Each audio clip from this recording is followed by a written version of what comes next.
Pozdrav svima.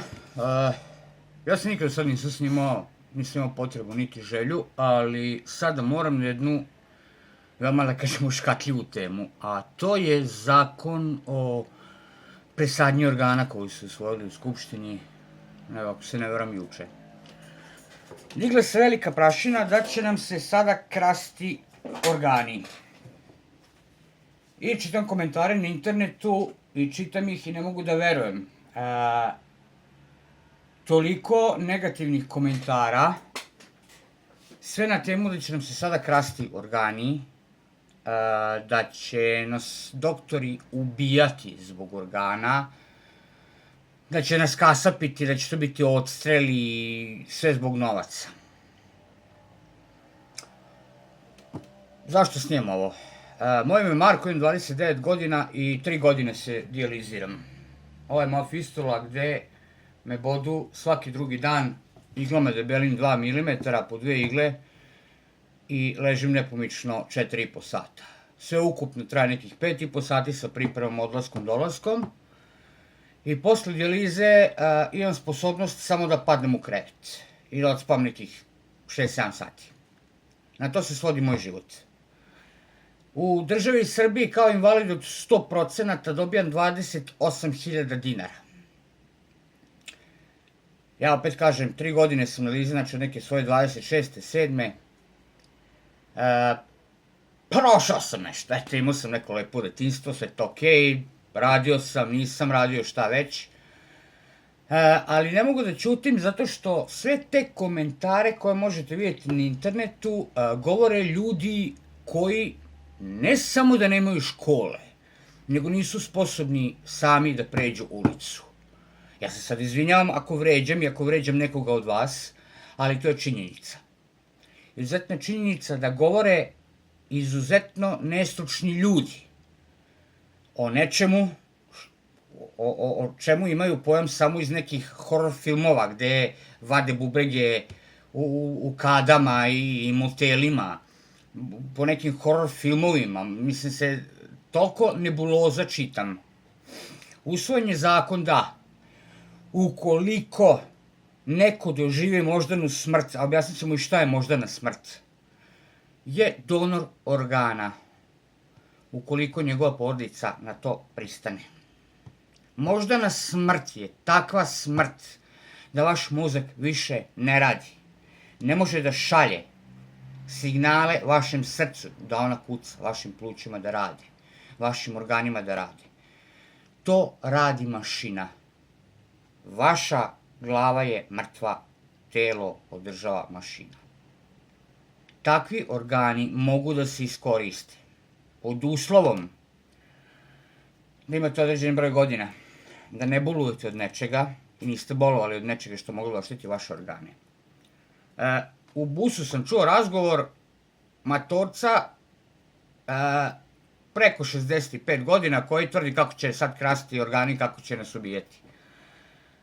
Morao sam da se umešam, da bude malo drzik, kad kažem, deda, tebe neće, pošto smrdiš na vinjak do zadnjih vrata, pa brini o tvojim drugim problemima. To su ljudi koji inače brinu o harpu, chemtrails i zaprašivanje, pa kad nije prošla priča o zaprašivanju, izmislili su zaprašivanje 2.0, misli se gluposti totalne. Ne može se uzeti organ sa mrtvog čoveka onog trenutka kada on umre, prirodno ili nasilno, saobraćajka, ubistvo, bilo kako, tog istog trenutka, te iste sekunde, telo prestaje da se snabdeva putem pluća i krvi kiseonikom. Tog trenutka organi počinju da umiru. Ni minut, ni 5 minuta nakon smrti ne može se uzeti organ sa mrtvog čovjeka. Znači, ukoliko doživite moždanu smrt, razni su razlozi, možete izguglati, organi mogu biti iskorišćeni. Iz moždane smrti se nikada niko nije probudio. Niti jedan jedini slučaj na svetu nije zabeležen. To je prosto nemoguće. Zakon govori o tome ali faktički ne menja ništa. Svakako će pitati vašu porodicu. Čak i ukoliko ste potpisali donorsku karticu, da želite da u takvom slučaju vaši organi budu donirani, država, odnosno medicinsko osoblje je dužno da pita vašu rodbinu. Jednostavno dužno je, znači čak i ako ste sad po starom zakonu potpisali. Jednostavno to je iz etike neke i kako su meni to lepo dočarali kad sam završio na dijalizi, kaže najveći problem je u tome što zamislite da neko vaš umire, dolazi do toga da je moždano mrtav, neće se probuditi i dolazi doktor da vam saopšti, znate vaš muž, otac, dete je moždano mrtvo i neće se probuditi. Prvo poričite da se neće probuditi, nadate se da hoće, a onda vas doktor pita, znate mi moramo isključiti aparate, da li biste donirali njegove organe, da li biste da ga sečemo malo, da čerupamo tu. Shvatam da je to veliki problem, moralni, emotivni naravno, i mnogi ljudi odbiju, kasnije se pokaju. Da vam kažem ovako, nisam problem ja koji idem 3 godine na dijalizu ovdje u Novom Sadu, problem su deca. Izuzetan broj dece.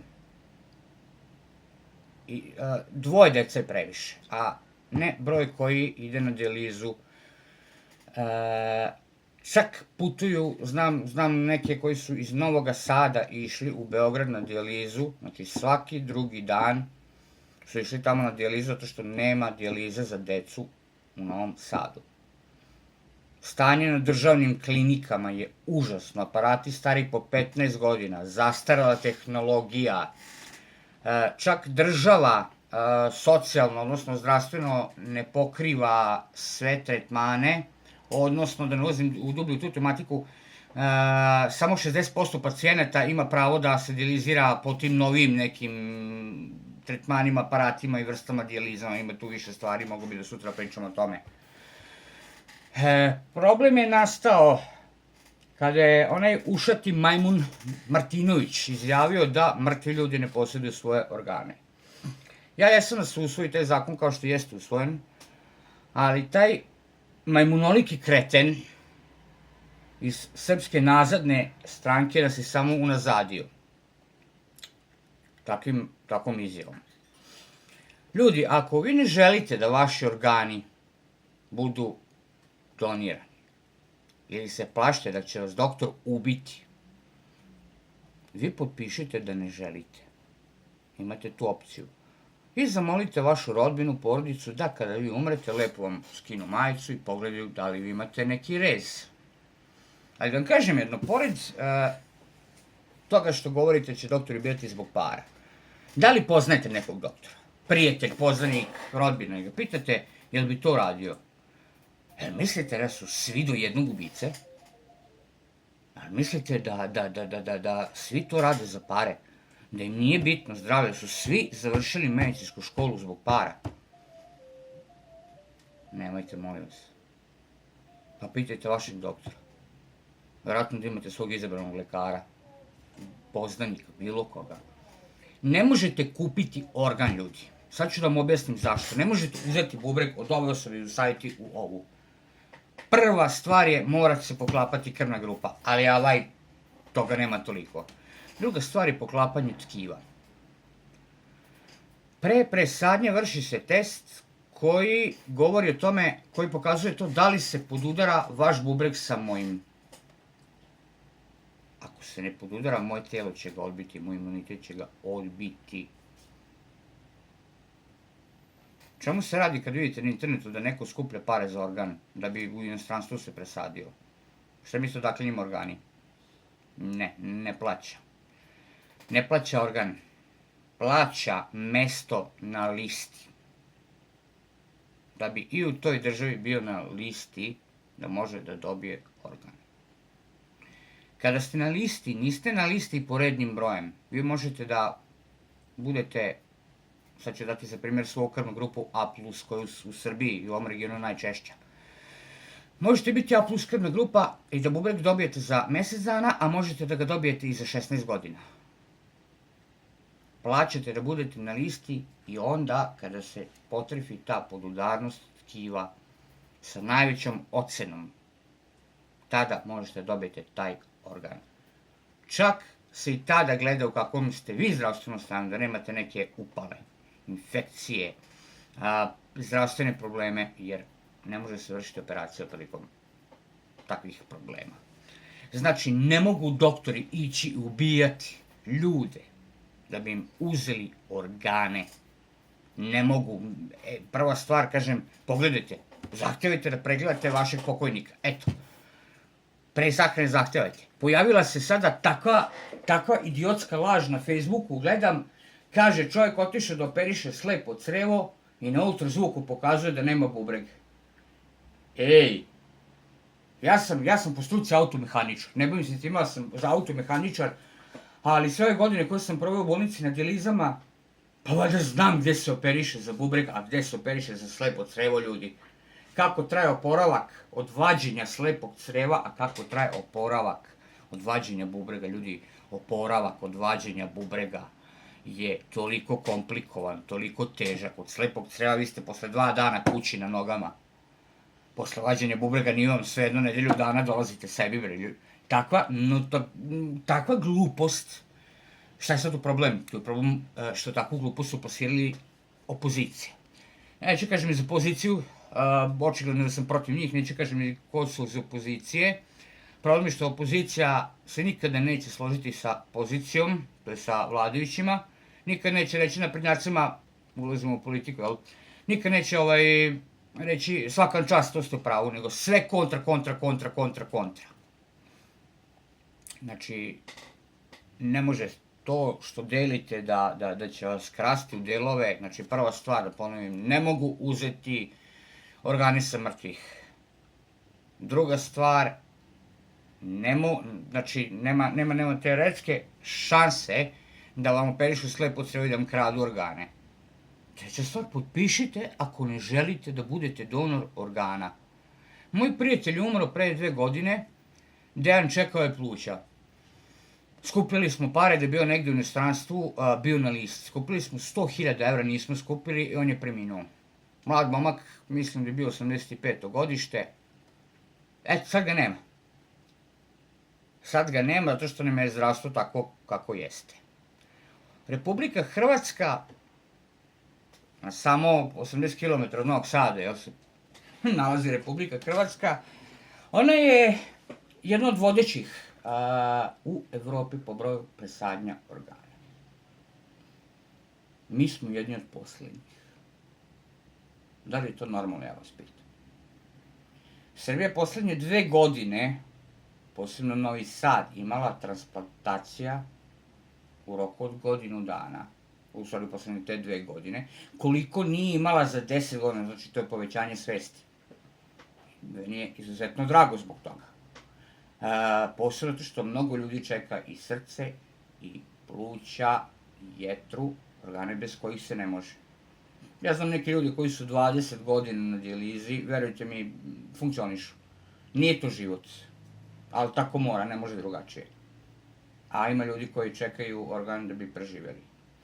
To su isto kao i vi roditelji, to su isto kao i vi braća, sestre, sinovi, ćerke. Tako da, nadam se da vas nisam smorio ovim jednim kratkim videom. Nažalost, ne može to da se kaže u 2-3 reči, ali morao sam da ovako odužim da vam objasnim o čemu se radi. Ukoliko ne želite da budete donor organa, prvo crkva nije protiv toga, to su se jasno izjasnili. Ako vama ti organi u grobu trebaju, malo grubo rečeno, opet sad zvučim kao Martinović, vi ste, mrtvi ljudi nisu vlasnici svojih organa, nečega. Moguće je taj snimak čak iz nekog konteksta izvučen, ali ne verujem, pošto vidimo po faci da je idiot, retardiran, da je kreten, da je neki primat. Ali ako vama ti organi trebaju ili imate tako neko opredeljenje da će neko zarađivati, da će neko profitirati na tome, da će nas sada loviti samostrelima po bolnicama i ulicama i parkovima, vi lepo potpišite da nećete da donirate. Niko vas ne pita zašto to potpisujete. I tražite od vaše porodice da provere vaše telo. Znači, ukoliko umrete prirodnom smrću, nema naznaka nasilne smrti, lepo vaša porodica izjavi da neće da se radi obdukcija, što znači da neće otvarati vaše telo, samim tim ne mogu da uzmu vaše mrtve organe i vaša porodica može da dođe, da mu raskopča košu, digne majicu i vidi, aha, dobro, nema nijednog reza, kroz usta ne mogu još uvijek da čupaju srce, mada sam i to vidio u nekim filmovima, pa me ne bi čudilo da se pojavi tako neki komentar, video snimak na Facebooku i ostalim društvenim mrežama.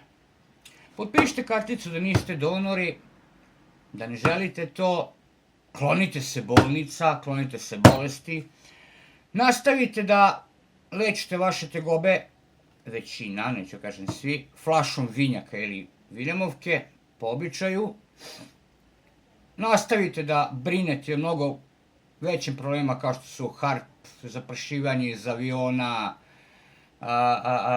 nanočestice i ostale gluposti, roboti iz kosmosa, i nećete imati tih problema. Radije ne bih primio bubreg i živao normalnim životom, radio, putovao negde, zabavljao se, nego da primim od nekog idiota koji ima uverenje da će doktori da kradu i da ubijaju. Hvala vam na pažnji, izvinite što sam vas morio još jednom sa ovim dugim videom. Nadam se da ćete makar malo razmisliti o tome što sam rekao i ja vas molim da podelite ovaj video ako vam nije teško. Jer, sad se kažem, nisam snimao, ali morao sam ovaj put da kažem nešto ovako javno o jednom velikom problemu koji se ne tiče samo mene, nego i mnogih drugih, nažalost, mnoge dece i mnogih onih koji neće biti sa nama. Hvala vam još jednom, prijetno.